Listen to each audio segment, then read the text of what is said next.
Hi guys, welcome to black shadow vlogs. അപ്പോൾ നമ്മളെ കയ്യിൽ ഇന്ന് ഒരു അക്രമ മോട്ടോർ സൈക്കിൾ കിട്ടിയിട്ടുണ്ട്. ഏതാ സാധനം എന്ന് വെച്ച് കഴിഞ്ഞാൽ CBR-ന്റെ 1000RR. CBR-ന്റെ 1000RR-നെ കുറിച്ച് ഞങ്ങൾക്ക് പറഞ്ഞതിൻ്റെ ഒരു ആവശ്യമില്ലല്ലോ. ഏതാ മുതലേത് നിങ്ങൾക്ക് അറിയാലോ. റോഡ് പെർഫോമൻസ് എന്ന് പറയുന്നത് ഒരു രക്ഷയില്ല. പവർ എന്നൊക്കെ പറഞ്ഞാൽ 1000RR ആണല്ലോ, 1000cc വരുന്ന CBR-ന്റെ ടോപ്പ് ലെവലിൽ നിൽക്കുന്ന ബൈക്കാണ്. നമ്മുടെ ചാനൽ നിങ്ങൾ ആദ്യമായിട്ടാണ് കാണുന്നതെങ്കിൽ എല്ലാവരും ഒന്ന് സബ്സ്ക്രൈബ് ചെയ്ത് ഒന്ന് സപ്പോർട്ട് ചെയ്യണേ. പിന്നെ വീഡിയോ ഇഷ്ടപ്പെടുകയാണെങ്കിൽ ലൈക്കും ഷെയറും അത് മസ്റ്റ് ആട്ടാം. CBR 1000RR-ന്റെ ഓണർ ഇവിടെ ഉണ്ട്. പുള്ളി വീഡിയോ എടുത്തോളാൻ പറഞ്ഞിട്ടുണ്ട്. അപ്പം പുള്ളിനെ ഞാനൊന്ന് കാണിച്ചു തരാം. Hi brother, just hi.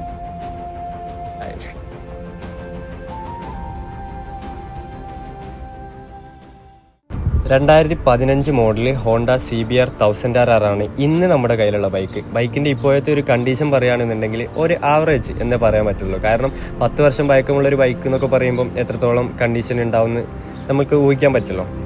ബൈക്കിനെ കുറിച്ച് പറയുകയാണെന്നുണ്ടെങ്കിൽ തികച്ചും മാരകമായിട്ടുള്ള പവർ എന്ന് വെച്ച് കഴിഞ്ഞാൽ കൈ കൊടുക്കുന്ന ആൾ സൂക്ഷിച്ചില്ലെങ്കിൽ അവനെ നേരെ നമുക്ക് മേലോട്ടേക്ക് പെട്ടിയിലാക്കിയിട്ട് കയറ്റി വിടാം. അത്രക്ക് പവറുള്ള, അത്രമാത്രം പേടിപ്പിക്കുന്ന ഒരു മാരക പവറുള്ള ഒരു ഇൻലൈൻ 4 സിലിണ്ടറാണ് നിങ്ങൾ ഈ കാണുന്ന ഐറ്റം. ബൈക്കിൻ്റെ ലുക്ക് വൈസ് നോക്കുകയാണെന്നുണ്ടെങ്കിൽ യെസ്, അബ്സല്യൂട്ട്ലി ബ്യൂട്ടിഫുൾ ബൈക്ക്. 10 വർഷം മുമ്പ് ഹോണ്ട ഇങ്ങനൊരു ബൈക്ക് ഇറക്കിയിട്ടുണ്ട് എന്നുണ്ടെങ്കിൽ ഹോണ്ടൻ്റെ റേഞ്ച് നിങ്ങൾക്ക് ഒന്ന് ചിന്തിക്കാമല്ലോ അല്ലേ. ഈ ഒരു മോഡൽ 2015 മോഡൽ നമ്മളെ നാട്ടിൽ നിന്ന് കാണാൻ വളരെ ചാൻസ് കുറവാണ്. മേ ബി ഉണ്ടായിരിക്കാം, ഞാൻ ഇതുവരെ എവിടെയും സ്പോട്ട് ചെയ്തിട്ടില്ല.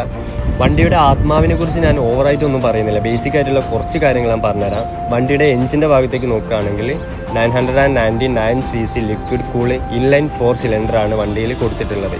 ഈ എഞ്ചിന് 209 1.9 bhp പവറും 113 Nm ടോർക്കുമാണ് ഇത് ഉൽപ്പാദിപ്പിക്കുന്നത്.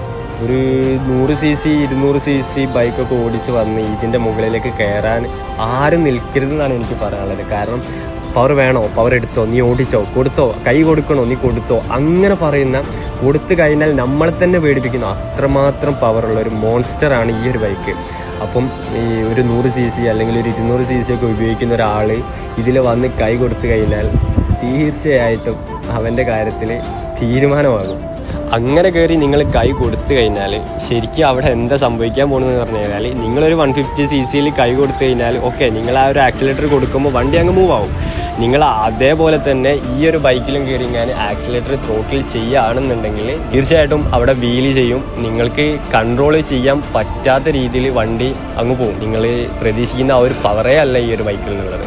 അന്ന് മാർക്കറ്റിൽ S1000RR ഉണ്ട്. S1000RRൻ്റെ കൂടെ അതിൻ്റെ ഒരു കോമ്പറ്റീറ്റീവായിട്ട് ഈ ഹോണ്ട ഇറക്കിയിട്ടുള്ള ഒരു മോഡലാണ് CBR 1000RR.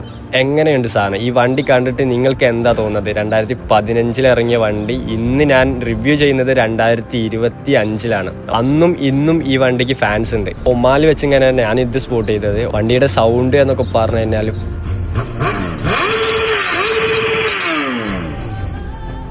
ഒരു രക്ഷയില്ലാത്ത സൗണ്ടാണ്, മാരക സൗണ്ട് വെച്ച് കഴിഞ്ഞാൽ. സ്റ്റോക്ക് എക്സോസ്റ്റിൽ തന്നെ ഇത്രമാത്രം സൗണ്ട് വണ്ടി തരുന്നുണ്ടെങ്കിൽ ഒരു ആഫ്റ്റർ മാർക്കറ്റ് എക്സോസ്റ്റ് വെച്ച് കഴിഞ്ഞാൽ വണ്ടിയുടെ സൗണ്ട് നിങ്ങൾക്ക് ചിന്തിക്കേ വേണ്ട, അത്രയ്ക്ക് ഭീകരമായിട്ടുള്ള സൗണ്ടാണ്.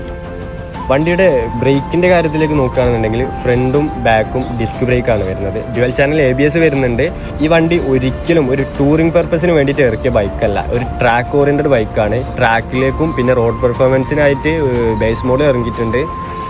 ട്രാക്കിലേക്കാണെന്നുണ്ടെങ്കിൽ ഫയർ ബ്ലേഡ് എന്ന് പറഞ്ഞ വേറൊരു മോഡലും കൂടി ഇറക്കിയിട്ടുണ്ട്. വണ്ടിയുടെ ഒരു ടോപ്പ് സ്പീഡ് നോക്കുകയാണെന്നുണ്ടെങ്കിൽ 299 വിത്തൗട്ട് ലിമിറ്റർ ആട്ടാം. 0 to 100 കയറാൻ വേണ്ടിയിട്ട് വെറും 3.7 സെക്കൻഡ് മാത്രം മതി. ഈ ബൈക്കിൻ്റെ ഫീച്ചേഴ്സ് നോക്കുകയാണെന്നുണ്ടെങ്കിൽ wheelie control, slipper clutch, traction control തുടങ്ങിയ എല്ലാ ഫീച്ചേഴ്സും ഈ വണ്ടിക്ക് ഹോണ്ട അന്ന് കൊടുത്തിട്ടുണ്ട്. ഇന്നത്തെ വീഡിയോ ഇവിടെ അവസാനിക്കുകയാണ്. ഈ വീഡിയോ നിങ്ങൾക്ക് ഇഷ്ടപ്പെടുകയാണെന്നുണ്ടെങ്കിൽ ഇതുപോലുള്ള ഒരുപാട് വീഡിയോസ് ഈ ചാനലിൽ വരുന്നതായിരിക്കും. അപ്പം മാക്സിമം എല്ലാവരും സപ്പോർട്ട് ചെയ്യുക. നിങ്ങൾ ഇതുവരെ എൻ്റെ ചാനൽ സബ്സ്ക്രൈബ് ചെയ്തിട്ടില്ല എന്നുണ്ടെങ്കിൽ നിങ്ങൾ എല്ലാവരും ഒന്ന് കയറി സബ്സ്ക്രൈബ് ചെയ്ത് ഒന്ന് സപ്പോർട്ട് ചെയ്യണേ. വണ്ടിയുമായിട്ട് അല്ലെങ്കിൽ ഒരു ട്രാവൽ വ്ളോഗുമായിട്ട് നമ്മൾ പുതിയൊരു വീഡിയോ ആയിട്ട് വരുന്നവരെ എല്ലാവർക്കും ബൈ.